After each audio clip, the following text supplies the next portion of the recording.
जय हिंद। बता दूं कि बिहार विधान परिषद में दो अलग अलग पदों पे भर्ती निकली हुई। एक है बिहार कार्यालय परिचारी, दूसरा है ड्राइवर के। दोनों में कितने पद के लिए वैकेंसी निकाली गई है, क्या योग्यता मांगा जा रहा है, कब से फॉर्म भरे जा रहे हैं, क्या इसमें शर्तें रखी गई है, सारी चीजों को हम आपको बताने वाले हैं। इंपॉर्टेंट चीज ये है कि फॉर्म भरने में आपके जो डॉक्यूमेंट लगने वाले हैं उसके बारे में भी हम डिटेल से बात करेंगे।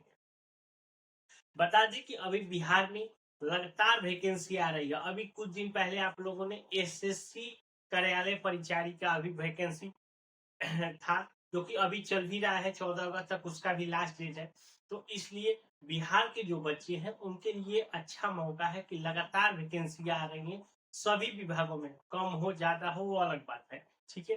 तो आप लोग अच्छे से फॉर्म भरी और अच्छे से तैयारी करिए। चलिए हम वीडियो को डिटेल से बात करते हैं। देखिए, बिहार विधान परिषद भर्ती में दो पद है।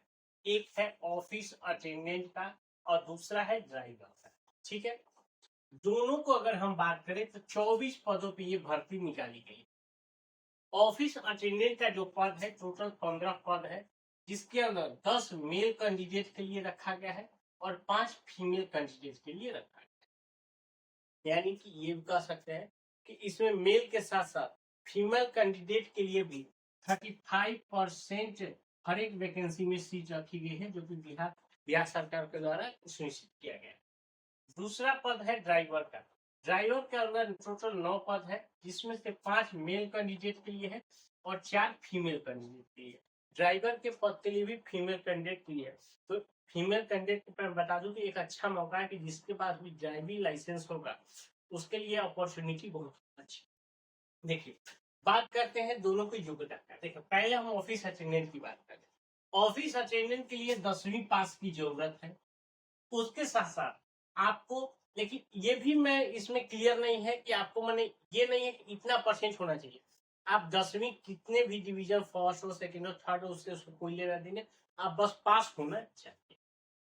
उसके साथ साथ आपको हिंदी और इंग्लिश में बोलचाल या मतलब किसी को बताने समझने इस तरह से आपको इंग्लिश और हिंदी दोनों चीजें चाहिए।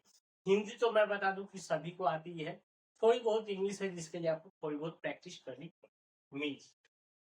उसके बाद तीसरा है साइकिल चलाना आपको आना चाहिए। तो मुझे नहीं लगता कि ऐसा कोई बच्चा होगा जिसको साइकिल चलाना नहीं आता है, ठीक।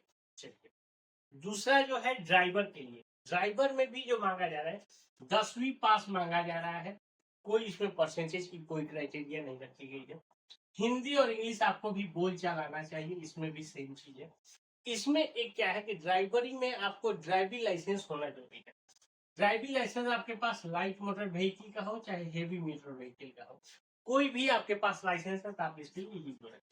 हेवी मोटर व्हीकल का मुझे नहीं लगता बहुत लोगों के पास होगा, लेकिन लाइट मोटर व्हीकल का जो भी लोग हैं वो इस फॉर्म को डाल सकते हैं, ठीक है। उसके साथ साथ आपको साइकिल चलाने आना चाहिए। यानी कि मेन जो क्राइटेरिया है ड्राइविंग लाइसेंस का ही मेन ये है। चलिए, अब एक चीज मैं थोड़ा सा मैं बता दूं। अगर मान लीजिए कोई ऐसा बच्चा है जिसके पास 10वीं पास है डीएलबी, तो अगर वो चाहता है कि ड्राइविंग लाइसेंस के साथ साथ ऑफिस अटेंडेंट का भी फॉर्म भरे, तो आपके लिए मैं बता दूं कि दोनों का जब आप फॉर्म भरेंगे तो दोनों को अलग अलग चार्जेस भी कटाने हैं। सपोज मान लीजिए आप केवल ड्राइवर के डालते हैं तो आपको 100 रुपये चार्ज कटेगा। देखिए, अब आप ऑफिस अटेंडेंट का भी डालते हैं तो 100 + 100 यानी कि आपको 200 रुपये का चार्ज देना पड़ेगा सरकार को। यानी कि जैसे दोनों को अलग अलग चार्ज। एज की अगर हम बात करें तो 18 साल से लेकर 37 साल एज की गणना 1/1/2025 से की जा रही है। ये आपके जनरल और ईडब्ल्यूएस कैंडिडेट के लिए। कोई ओबीसी है तो उसके लिए 3 साल की छूट दी जाएगी। यानी कि अगर आप 18 साल से लेके आप 40 साल तक, ठीक है। SC ST को 5 साल की छूट दी जाती है। तो यानी कि 18 साल से लेके 42 साल तक जिसका भी एज है वो इसके लिए एलिजिबल। इसका ऑनलाइन 29 सितंबर को शुरू हो चुका है और 20 अक्टूबर 2025 तक आप इसका फॉर्म भर सकते हैं। आप मैं बता दूं, लेकिन आप लास्ट डे तक मत जाइएगा। बिहार के जितने फॉर्म है लास्ट के सर्वर स्लो होने के कारण आप कोशिश करिएगा 15 या मैक्सिमम 18 तारीख तक आप अपना फॉर्म डाल दीजिएगा, ठीक है। क्योंकि ऐसा फिलहाल में भी देखा गया था बीपीएससी का एईडीओ में लास्ट डेट में कोई बच्चे का सर्वर खुला ही नहीं था, तो जो बच्चे लास्ट डेट में फॉर्म भरने का सोच रहे थे उनका तो फॉर्म छूट ही गया था, इसलिए आप लास्ट डेट में जाइएगा। फी में पहले ही बोला कि बिहार सरकार का फी सबको घटा के नॉर्मल सभी के लिए 100 रुपए कर दिया गया है। कोई भी कैटेगरी हो, SC हो, ST हो, फीमेल हो, सभी के लिए समान है। और अगर दोनों के लिए भरते हैं तो 100 + 100 देना पड़ेगा। अगर कोई एक पद के लिए भरते हैं तो आपको 100 रुपए का चार्ज देना पड़ेगा।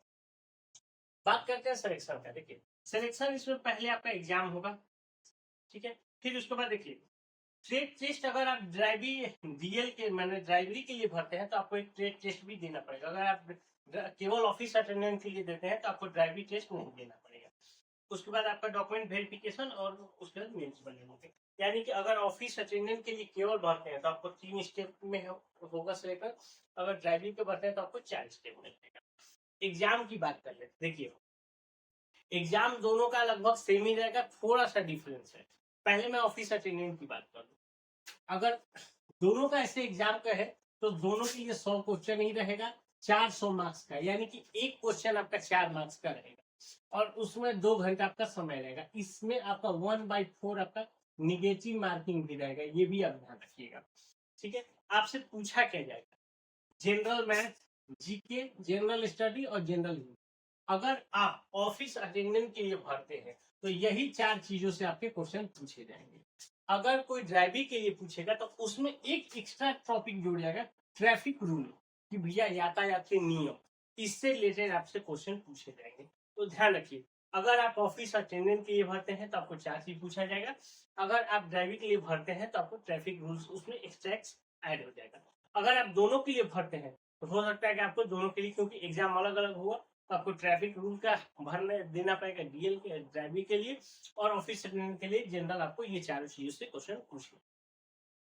अब बात करते हैं, अगर जो मैं ट्रेड टेस्ट की बात करूँ जो ड्राइविंग के लिए है, तो वो आपके अलग से 50 मार्क्स का ट्रेड होगा, इसलिए आपको ट्रेड में भी पास करना है। उसमें क्या होगा, ट्रेड टेस्ट में आपको गाड़ी से ड्राइविंग कराई जाएगी, उससे पास के बारे में पूछे जाएंगे, उससे कुछ रिलेटेड क्वेश्चन होगा। कोई जब उसमें कोई प्रॉब्लम आती है तो आप उसको कैसे ठीक कर सकते हैं, सबसे रिलेटेड आपके क्वेश्चन रहेंगे। लेकिन एक बात ध्यान रखिएगा, अगर आप एग्जाम पास कर लिए और टेस्ट नहीं पास किए तो आप समझिए डिस्क्वालीफाई हो जाएंगे, यानी कि आपको एग्जाम भी पास करना है, साथ के साथ ट्रेड के जो 50 मार्क्स का होगा उसको भी आपको क्वालिफाई हर हाल में करना है। सैलरी की बात करें तो दोनों के लिए अलग अलग सैलरी है। अगर ऑफिस अटेंडेंट की बात करें, 18,000 से लेकर 56,900 तक ये आपका ऑफिस अटेंडेंट की सैलरी है। ड्राइविंग के लिए 19,900 लेके 63,200 तक ये आपकी सैलरी है। ये हो गया।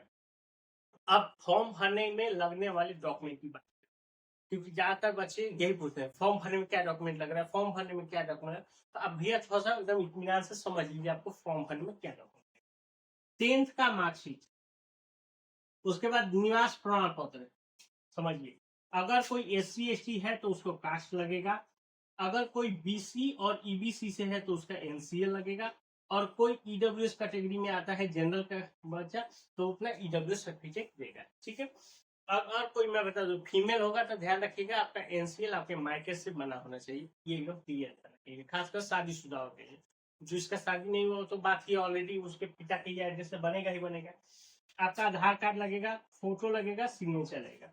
अगर आप ऑफिस अटेंडेंट के लिए भरते हैं तो आपको मात्र 6 चीज लगेगा। लेकिन अगर आप ड्राइवरी के लिए भरते हैं तो आपका DL लगेगा, आपका LMV हो या HMV हो, कोई जो भी आपके पास ड्राइविंग लाइसेंस है वो इसमें यूज, ठीक है। तो इससे रिलेटेड अगर कहीं और जानकारी चाहिए तो हमें नीचे कमेंट करके पूछ सकते हैं। मिलते हैं नए वीडियो में, तब तक के लिए।